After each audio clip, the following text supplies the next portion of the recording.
So my first question is, okay, just now in your talk earlier, you were talking about brotherhood unity.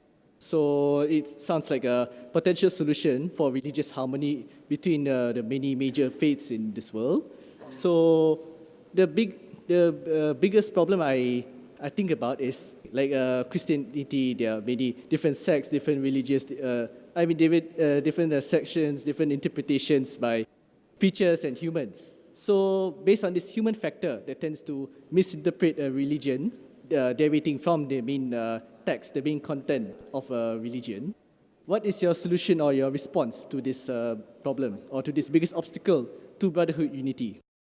The brother asked a good question that we find in some religion, and I give the example of Christianity, that people interpret the scriptures differently, therefore you have different sects, etc. And that's what brings diversity. So what is the solution?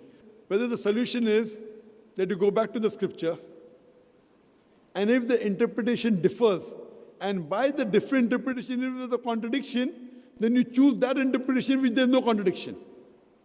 For example, you just heard the earlier brother when he asked that why can't a man from Ahle Kitab marry?